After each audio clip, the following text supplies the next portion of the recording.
Vamos lá para Lucas 4, o texto sagrado, Lucas 4, 14, vou ler a partir do 14, é um momento bastante importante de Jesus, é a primeira pregação de Jesus, primeiro registro bíblico de pregação de Jesus, de ensino de Jesus.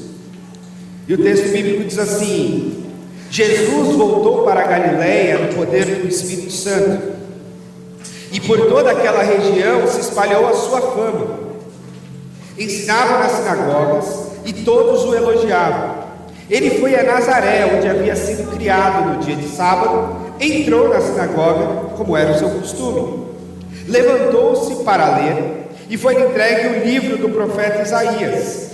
Abriu e encontrou o lugar onde está escrito: o Espírito do Senhor está sobre mim, porque Ele me ungiu para pregar boas novas aos pobres. Ele me enviou para proclamar liberdade aos presos e a recuperação da vista aos cegos, e para libertar os oprimidos e proclamar o ano da graça do Senhor. Então ele fechou o livro, devolveu ao assistente e sentou-se. Na sinagoga todos tinham os olhos fitos nele, e ele começou a dizer-lhes: hoje se cumpriu a escritura que vocês acabaram de ouvir. Todos falavam bem dele, estavam admirados com as palavras de graça que saíam dos seus lábios, mas perguntavam: não é este o filho de José? E Jesus lhes disse: é claro que vocês me citarão este provérbio: médico, cura-te a ti mesmo, faze aqui na terra o que ouvimos que fizeste em Cafarnaum. Continuou ele: digo a verdade, nenhum profeta é aceito em sua terra. Asseguro a vocês que havia muitas viúvas em Israel no tempo de Elias, quando o céu foi fechado por 3 anos e meio, e houve grande fome naquela terra. Contudo, Elias não foi enviado a nenhuma delas, senão a viúva de Sarepta, na região de Sidom. Também havia muitos leprosos em Israel no tempo de Eliseu. O profeta, todavia, nenhum deles foi purificado, somente Naamã, o sírio. Todos que estavam na sinagoga ficaram furiosos quando ouviram isto. Levantaram-se e expulsaram-no da cidade, e o levaram até o topo da colina sobre o qual fora construída a cidade, a fim de atirá-lo precipício abaixo. Mas Jesus passou por entre eles e retirou-se. Fica a sua cabeça novamente. Pai bendito, nós queremos pedir, Senhor, que o Senhor fale conosco, que a Tua palavra encontre lugar na nossa mente, no nosso coração, para que haja transformação em nós, no nome santo de Jesus. Amém.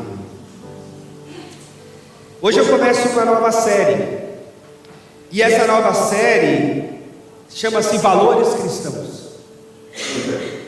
Eu fui provocado e incentivado a falar sobre isso, porque no nosso tempo, principalmente talvez por conta das eleições, mas já há algum tempo antes mesmo do momento eleitoral, muito se fala sobre valores cristãos, sobre posicionamento diante dos valores cristãos, sobre defesa dos valores cristãos, sobre a gente inclusive votar a partir de valores cristãos. E de fato isso faz muito sentido. De fato, expressar valores cristãos na nossa vida, no nosso trabalho, no nosso ambiente familiar, no nosso momento de escolha de um candidato, em tudo que a gente faz é importante, porque isso dirá se de fato somos cristãos, se esses valores fazem parte da nossa vida, se esses valores estão de fato dentro de nós, e eles precisam ser expressos. E veja bem, valor não é somente aquilo que a gente fala, mas é principalmente aquilo que a gente faz. E isso é fundamental, que a gente faça o autoexame nosso e o exame do mundo ou dos outros aí fora. Como é que se traduz de fato os valores que essa pessoa está dizendo? Se traduz no que ela faz. O que ela faz traduzirá de fato quais são os seus valores. Se alguém diz, o descanso para mim é um valor, mas ela trabalha 7 dias por semana, 30 dias por mês, 365 dias por ano, então o descanso não é um valor. Se alguém diz, a família para mim é um valor, mas ele não valoriza, não ama a sua família, não passa tempo com a família, não prioriza manter essa família unida, então de fato não é um valor.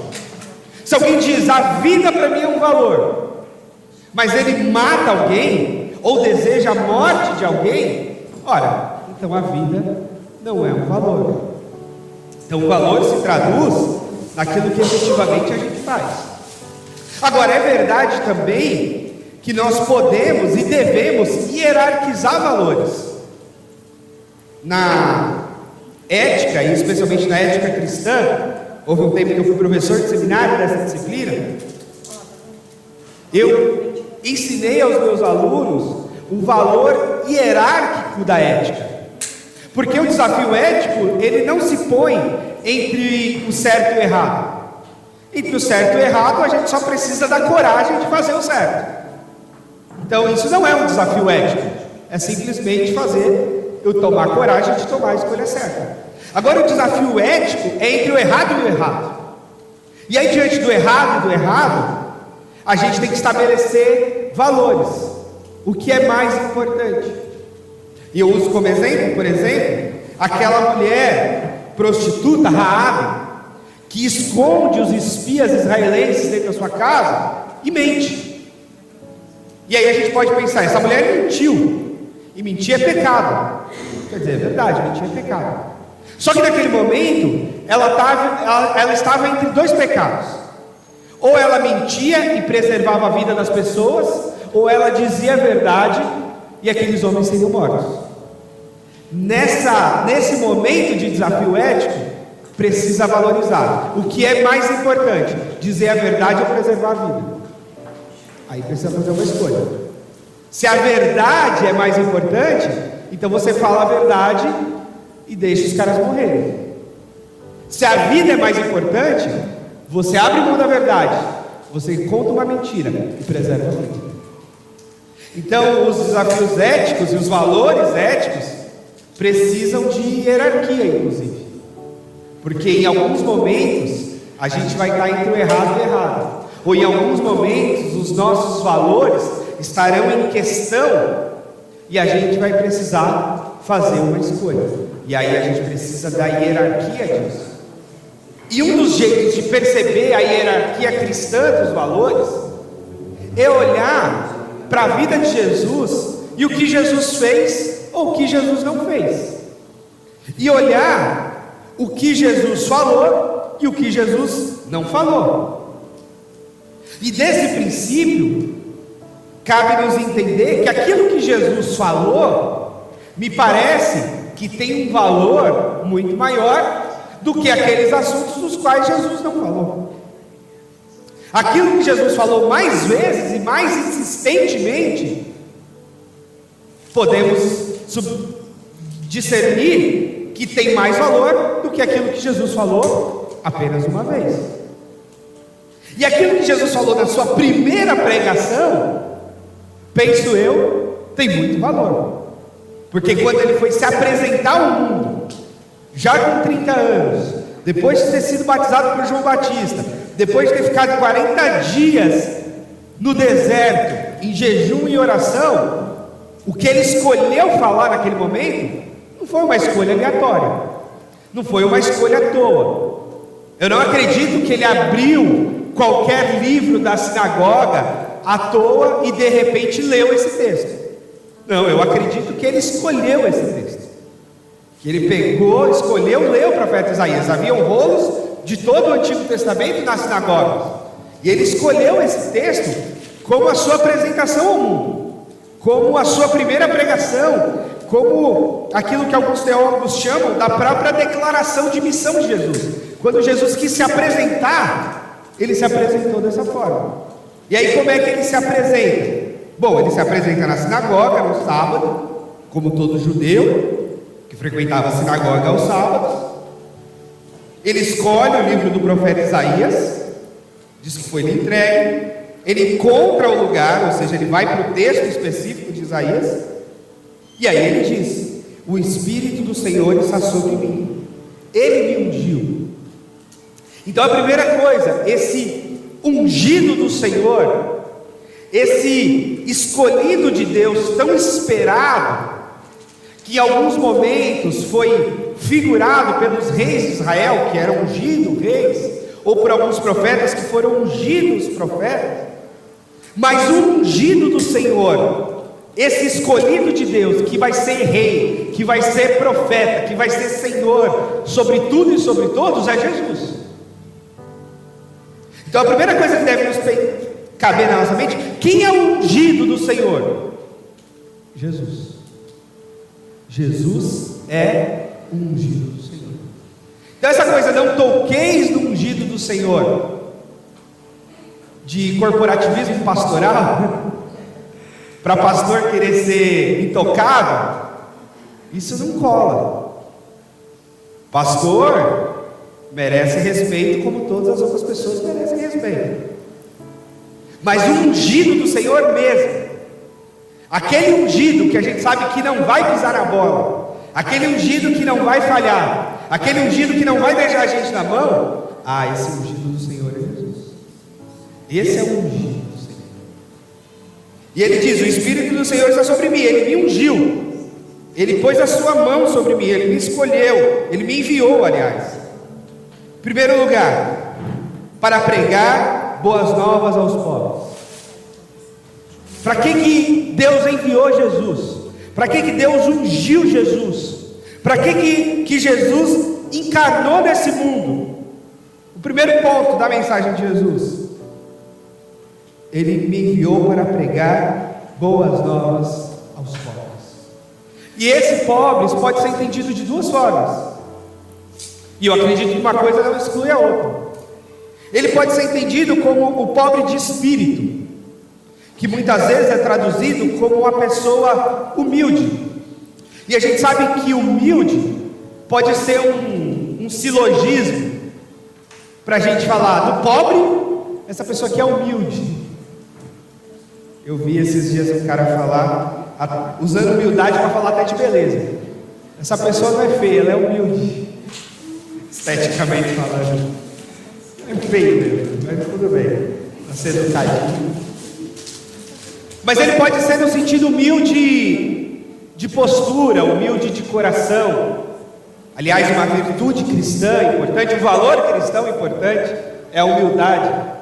Então pode ser humilde de coração, bem-aventurados os humildes, lá no Sermão da Montanha. Mas aqui pode significar, e provavelmente significa, e está mais perto disso a partir do todo do Evangelho de Lucas, o pobre, pobre mesmo.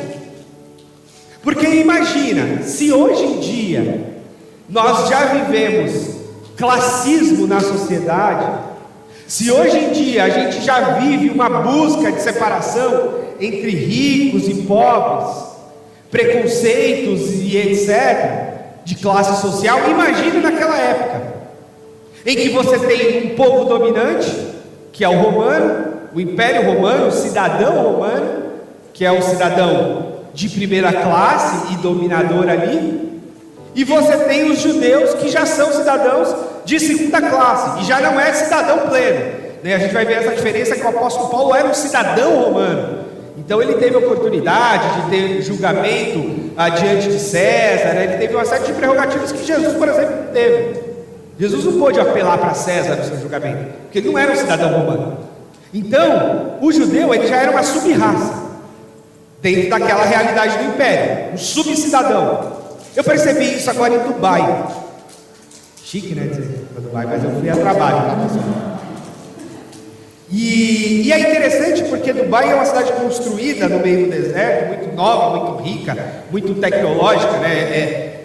Boa parte da riqueza do mundo árabe está ali, em Abu Dhabi principalmente, mas investido muito em Dubai. E é interessante porque só 10% da população de Dubai é dubaiana. Estou usando esse termo porque eu não sei se é, mas vou dizer dubaiana. É de Dubai, efetivamente, só 10%. 90% da população é estrangeira. 90%. 30% indianos e uma boa parte do resto do mundo. Então esse é um dado.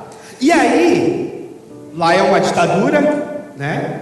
Embora se posicione como um país laico, mas é uma ditadura de reis lá e tal, né? Os Emirados Árabes Unidos.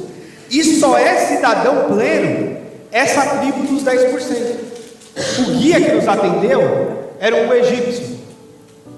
E ele estava lá em Dubai a trabalho já há 6 anos. Ele falou que não conhece nenhuma pessoa local de Dubai. Ele falou que em 6 anos de trabalho lá em Dubai, ele não conheceu nenhum desses 10%. É uma classe diferente. E é só nesses 10% que tem cidadania plena. Acesso à educação gratuita, acesso à saúde gratuita, é só esse 10%. Todo o restante da população precisa pagar tudo particular. Tanto que esse nosso guia, que é da cidade do Cairo, no Egito, ele não conseguia levar a família para Dubai. Ele alugava uma cama num quarto coletivo para ficar lá enquanto estava trabalhando, e quando ele não tinha trabalho, ele voltava para o Cairo. E ele ficava assim indo e vindo. E ele falou: porque eu não dou conta de trazer minha família, porque a cidade é muito cara, e mais, eu não consigo ter cidadania plena, eu vou ter que bancar a saúde particular, a educação particular para os meus filhos, uma série de coisas que o que eu ganho não dá. Então eu tenho que deixar lá. Aí eu falei: mas se o seu filho nascer em Dubai, você não ganha a cidadania? Porque tem isso, né? Seu filho nasce naquele país, então você ganha a cidadania. Ele falou: não, mesmo que meu filho nasça em Dubai, por ele ser filho de estrangeiro, ele não tem cidadania plena. Ele vai continuar sendo considerado um estrangeiro. E vai continuar sendo tratado como estrangeiro e não vai ter benefícios de cidadão pleno aqui. Só esse grupo dos 10% dessa tribo específica que tem cidadania plena aqui. Olha que coisa maluca. Então, o estrangeiro é subcidadão. E aí esse estrangeiro, ele não pode, inclusive, falar nada contra o país nem a cidade. A gente ficou procurando camiseta do time de futebol profissional lá e não achava. E aí a gente foi no shopping, tem o maior shopping do mundo em Dubai. 400 lojas, acho, mais. E a gente falou: 400 lojas, a gente não acha uma loja que tem a camisa do time de Dubai. Daí a gente perguntou para o vendedor: por que o time é ruim? Por isso que não tem? Porque nos times da Europa tinha. Aí ele falou: a gente não pode falar. Porque se a gente falar que o time é ruim, ou que o governo é ruim, ou qualquer coisa que seja entendida como falar mal, a gente pode ser preso e deportado e nunca mais entrar aqui. A gente não consegue mais voltar para trabalhar. Então a gente não pode falar. Ou a gente fala bem, ou a gente não fala nada. E aí, quando eu perguntava para o nosso guia, ele falava muito mal do Egito, do país dele. Mas ele não podia falar mal de Dubai, porque ele falou: se alguém denuncia, eu vou preso e sou deportado. E aí os caras me colocam aqui numa lista negra e eu não consigo entrar mais no país. É disso que a gente está falando, você imagina. Né? E eles eram subcidadãos. Tudo isso para dizer que o judeu, embora estivesse na sua terra, era um subcidadão. O cidadão de direitos plenos eram os cidadãos romanos. O judeu era um subcidadão. Tinha direito sim, mais ou menos, um pouco. E aí, entre os judeus, também haviam as classes. Havia judeu mais rico e judeu mais pobre. Havia a classe dos sacerdotes, uma classe religiosa que vivia, né, dos recursos ali do templo, e havia as classes mais pobres, que não tinham recursos, que não tinham nada. E aí Jesus faz essa declaração de que ele foi enviado para pregar, para dar boas notícias aos pobres. Ou seja, essa ralé social, esse pessoal aqui que não é valorizado, né, é para quem Jesus veio anunciar boa notícia. Tanto que Jesus começa o seu ministério justamente na região de gente mais simples, gente mais humilde, que é a região da Galileia. Né? A gente não tem os nossos preconceitos aqui com relação ao norte, com relação ao nordeste, né? Acha que é sub-raça, que é sub-gente, que é gente inculta. O Nordeste está batendo índices altíssimos de boa educação pública, por exemplo. Alguns lugares, de fato, outros não. Mas a verdade é que esses preconceitos de localidade sempre existiam. E existiu com Jesus, porque quando Natanael é chamado para seguir a Jesus, a pergunta que surge é: ora, mas pode vir alguma coisa boa de Nazaré? Do tipo, não vem profeta da Galileia, não vem profeta de Nazaré. Nazaré é um povoadozinho de 40 famílias, de 40 casas, é uma cidadezinha minúscula. E a pergunta é essa: como é que um profeta vem de um lugar tão pequeno? Como é que um profeta vem de um lugar que é tão desinteressante? Como é que um profeta vem de um lugar que só tem gente inculta? Pois é, Jesus vem de lá. Embora ele tivesse nascido em Belém, que era a cidade do rei Davi, uma cidade mais famosa, ele é criado em Nazaré. E aliás, ele é inclusive refugiado no Egito, quando Herodes manda matar os bebês. Essa é uma outra ideia que uma pregadora televisiva maluca dos Estados Unidos há pouco tempo falou, que essa parte da Bíblia precisava ser excluída, de que Jesus foi refugiado no Egito, porque não poderia ter na Bíblia que Jesus foi um refugiado, e principalmente um refugiado na África. O Egito é África. Ela queria tirar do texto bíblico essa parte que Jesus se refugiou no Egito, porque Jesus, como rei, não poderia ter sido um bebê refugiado, mas foi. Está no texto, está na história. Bom, então o Espírito do Senhor me ungiu para pregar boas novas aos pobres. Ele me enviou para proclamar liberdade aos presos. E aí, proclamar liberdade aos presos, também a gente pode considerar os dois sentidos. A gente pode ser muito espiritual e considerar os presos em amarras demoníacas. E é fato, Jesus expulsou demônios em vários momentos do seu ministério. Então, proclamar liberdade aos presos pode ser cadeias espirituais mesmo, de fato. E a gente sabe que existe muito. Mas proclamar liberdade aos presos pode ser também entendido como os presos injustamente. Porque como o judeu, não cidadão romano, era um subcidadão, não era um cidadão pleno, ele acabava não tendo os direitos a julgamentos justos. Porque existia um certo padrão da lei. Aliás, a lei do mundo contemporâneo está muito inspirada na lei romana, né, Dr. Werner? A lei lá de Roma tem muitos requisitos hoje em dia do judiciário que remontam da história das leis romanas e tal. Só que essas leis romanas, elas eram plenas para o cidadão romano. Para aquele que era escravo, para aquele que era um povo dominado, não tinha esse direito, só tinha deveres. E aí então pode ser a liberdade de preso injustamente, porque a gente tem que considerar isso. Não é que todo mundo que está preso são anjinhos que foram presos, mas de fato existem prisões injustas, existem julgamentos inadequados, existem prisões sem julgamento. No Brasil existe um contingente enorme de presos que não foi nem julgado, que está lá 1 ano, 2 anos, 3 anos, o processo rolando, e a pessoa foi sequer julgada, vai estar presa. Enfim, isso é uma outra história, né? Encarceramento em massa, isso é uma outra. Bom, ele também veio para recuperar da vista aos cegos. Mais uma vez, pode ter uma dupla interpretação. Haviam cegos e a cegueira espiritual, né? O Paulo fala disso, o apóstolo Paulo fala disso em Coríntios, que o Deus deste século cega o entendimento das pessoas, para que elas não vejam o que Deus quer fazer por elas. Então existe uma cegueira espiritual, sem dúvida, né? Algo que nos impede de ver a Cristo, de ver a obra de Cristo, de ver a Deus e de ver a obra de Deus na nossa vida. Mas ele também curou cegos físicos. Afinal de contas, a cegueira era muito comum nos tempos de Jesus, por conta das doenças que não tinham tratamento. O lugar deserto, tempo seco, arenoso, sem oportunidade de tratamento, o que era oftalmologia 2000 anos atrás, não existia. Então muitas pessoas, por uma doença simples, poderia levar à cegueira, porque não existia tratamentos inadequados, e Jesus, inclusive, cura cegos, o cego Bartimeu, por exemplo.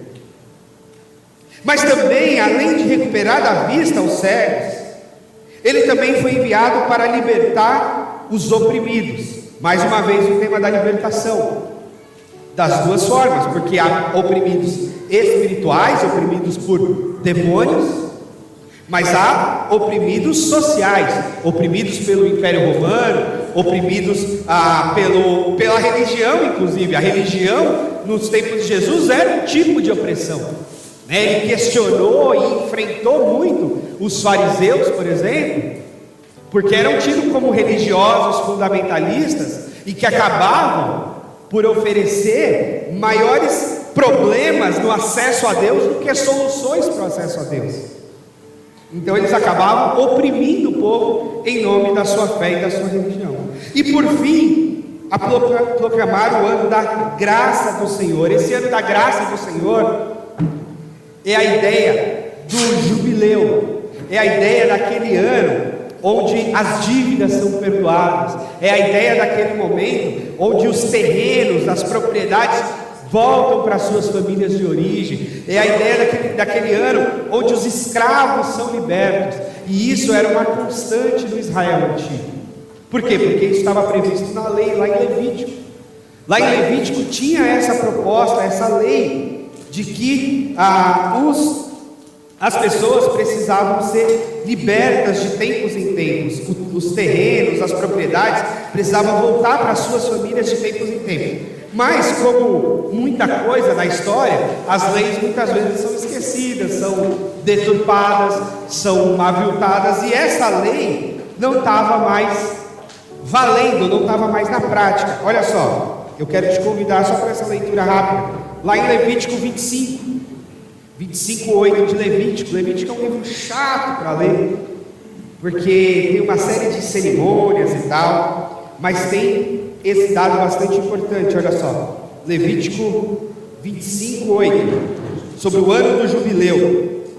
Olha só, contem 7 semanas de anos, 7 vezes 7 anos, e essas 7 semanas de anos, totalizando 49 anos, ou seja, a cada 49 anos, o ano 50, então façam soar a trombeta no 10º dia do 7º mês, no dia da expiração. Façam soar a trombeta por toda a terra de vocês, consagrem o 50º ano e proclamem libertação por toda a terra, a todos os seus moradores. Este será o ano do jubileu, quando cada um de vocês voltará para a propriedade da sua família e para o seu próprio clã. O 50º ano será o jubileu. Não semeie, não ceife o que cresce por si mesmo, nem colhas das vinhas não podadas. É jubileu e será santo a vocês. Comam apenas o que a terra produzir. Nesse ano, cada um de vocês voltará para a sua propriedade. Se vocês venderem alguma propriedade ao seu próximo, ou se comprarem alguma propriedade do seu próximo dele, não explorem o seu irmão. O que comprarem do seu próximo será avaliado com base no número dos anos deste jubileu, e ele fará a venda com base no número de anos que restam de colheitas.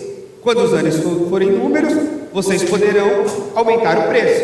Quando forem poucos, vocês deverão diminuir o preço, pois o que ele está vendendo é um número de colheitas. Não explorem um ao outro, mas temam o Deus de vocês. Eu sou o Senhor, o Deus de vocês. Ou seja, as famílias, lembrem o seguinte: Israel entra na terra, domina e se espalha. Os clãs, as famílias, ganham as terras. A terra é dividida. A tribo de Levi não ganha terra. Os levitas não têm propriedade. A herança deles é o Senhor. Por quê? Porque eles não viverão da colheita, eles viverão do templo. Então eles vão morar ao redor do templo e serão trabalhadores do templo e viverão a sua vida financeira do templo, dos dízimos, das ofertas, etc. Todos os outros são trabalhadores da terra, todos os outros ganharão terra. Só que no processo de vida é natural que se perca ou se ganhe. É natural que a colheita de um prospere mais e a colheita do outro prospere menos. Então é possível que um compre a terra do outro. É possível que uma família, uma tribo, aumente o seu território e uma outra tribo diminua o seu território diante das negociações. Ok, isso era livre e permitido. Porém, a cada 50 anos, a terra tinha que ser devolvida para a família de origem. Isso impedia uma lógica latifundiária, porque você poderia desenvolver e crescer e comprar outras terras, sabendo que a cada 50 anos aquela terra comprada vai ser devolvida para a família de origem. E assim havia um ciclo de reforma agrária constante na terra, a ponto que os ricos não ficassem ricos demais e que os pobres não se tornassem pobres demais. Todo mundo sempre ia ter terra, e por mais que perdesse a sua terra, ele teria que esperar a cada 50 anos para ter a sua terra de volta. E esse era o ciclo, para que as famílias permanecessem com terras para plantar, para colher, para trabalhar. E inclusive os escravos precisavam ser libertos também no ano do jubileu. Por isso que era um ano de graça, por isso que era o ano da graça do Senhor, porque havia toda essa reforma em toda a sociedade. Era para todo mundo. E era um ano, inclusive, de descanso da terra. Então, trabalhava-se os 49 anos, mas o 50º ano era de descanso da terra. Colhia-se o que a terra produzia naturalmente e devolvia-se as terras. Tanto que as negociações não era o que valia a terra exatamente, mas quantos anos você teria. Então, se nós estamos no ano 2022, eu sei que em 2050 essa terra vai voltar para o dono original. Então eu posso comprá-la num preço equivalente, porque eu vou usá-la nos próximos 28 anos, por exemplo. Depois ela vai ter que voltar para o dono original, para a família original. Então pensa se a sociedade fosse assim. Se toda a nossa sociedade, se todos os brasileiros tivessem uma terra, e todas as famílias tivessem uma terra, uma casa. E mesmo que alguém perdesse essa casa, investiu, perdeu, o negócio deu errado, o outro comprou, e alguém fica com 4 casas e a outra família não tem nenhuma casa e paga aluguel, ok. Mas a cada 50 anos, as casas voltam para as famílias de origem. Aquele que comprou, ele usufruiu no máximo 49 anos. A cada 50 anos volta para as famílias de origem. Essa é a lei de Israel. Isso está escrito e Jesus retoma isso na sua primeira pregação. Isso não tem um sentido de reforma político-social, porque Jesus não chegou nesse nível de fazer reforma político-social, até porque o domínio era romano e continua sendo depois da morte de Jesus. E aí a gente pode interpretar no sentido espiritual disso, que seria um ano de libertação, de proclamação da graça do Senhor, de perdão de pecados, etc., já que aqui era perdão de dívidas a cada 50 anos, então agora é perdão de pecados. Então isso é valor cristão. Ele devolve e diz: hoje se cumpriu esta escritura. Isso que Isaías profetizou que um dia ia chegar, essa ideia do ungido do Senhor que ia vir, pois é, chegou o dia do ungido do Senhor. Esse é o meu dia. Eu sou o ungido do Senhor. E quando ele diz isso, os caras querem matá-lo. Como assim você é o ungido do Senhor? Como assim você é filho de José, filho do carpinteiro? Muito provavelmente carpinteiro também como pai. Como assim você que foi criado aqui chutando pedra nas ruas de Nazaré? Pois é, eu sou o ungido do Senhor. É isso que Jesus diz. E os caras ficam loucos da vida com isso que Jesus diz. E aí Jesus piora a situação dele. Parece que Jesus era meio provocador às vezes. Porque ele diz assim: olha, havia muitas viúvas em Israel e o Elias abençoou uma viúva de Sidom. E havia muitos leprosos em Israel e o Eliseu curou o Naamã, que era sírio. Jesus já está dando os seus indícios e dizendo de um valor de que ele não ia valorizar só Israel, que ele ia valorizar o mundo todo.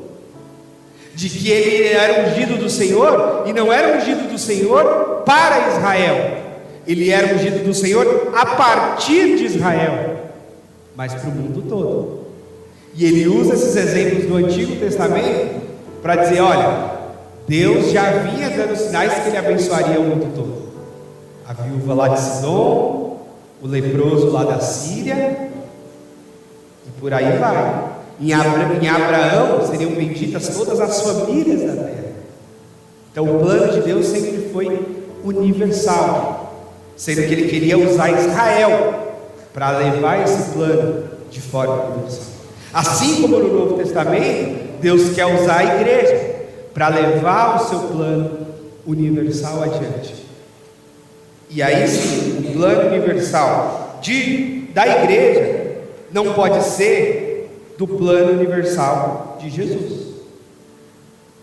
O valor cristão não pode ser outro senão o valor do próprio Cristo. Os valores cristãos não podem ser divergentes dos valores de Cristo. E aí os valores de Cristo, bom, não preciso repetir: o evangelho aos pobres, a liberdade aos presos, a recuperação da vista aos cegos, a libertação dos oprimidos e a graça do Senhor para todos. Isso é valor cristão. Essa é a primeira pregação de Jesus. Vão ter muitos outros, e a gente vai passar por eles nessa série, mas eu quis começar por aqui, pela primeira pregação, como quem dá o tom de todo o seu ministério.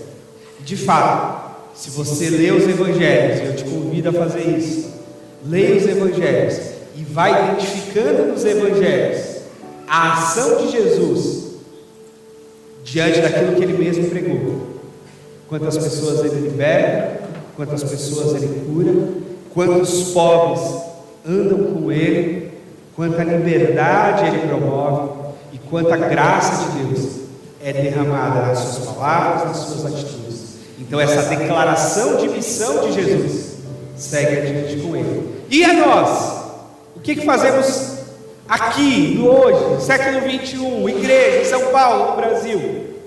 Ora, eu uso o David Bosch, um missiólogo que desenvolveu seu ministério na África do Sul. Ele diz: a missão da igreja é atualizar e contextualizar a missão de Jesus. A igreja, Jesus não tinha uma missão e a igreja tem outra missão. Não. A igreja tem a mesma missão de Jesus. A gente tem que atualizar, contextualizar a própria missão de Jesus. Imaginar o que Jesus faria estando aqui. Discernir quais os valores de Jesus para hoje e como esses valores ganham sentido e significado no nosso mundo, na nossa sociedade, no nosso tempo. Está aí a missão da igreja. Não precisamos inventar uma declaração de missão, não precisamos inventar ou discernir uma missão diferente. Não, a nossa missão é a missão de Jesus.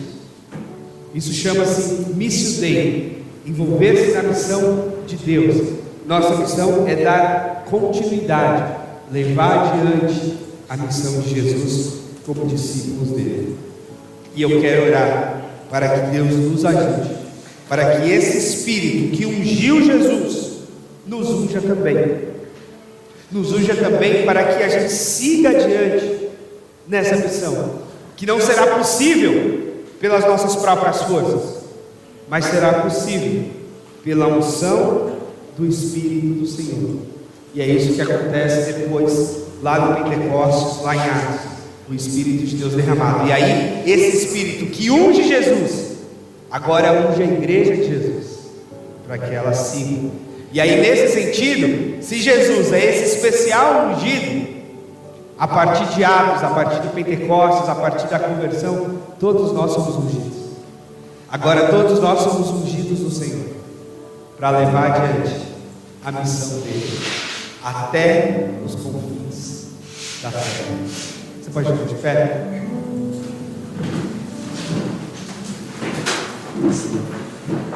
Obrigado, Senhor. Obrigado, Deus, por ungir Jesus para nos salvar.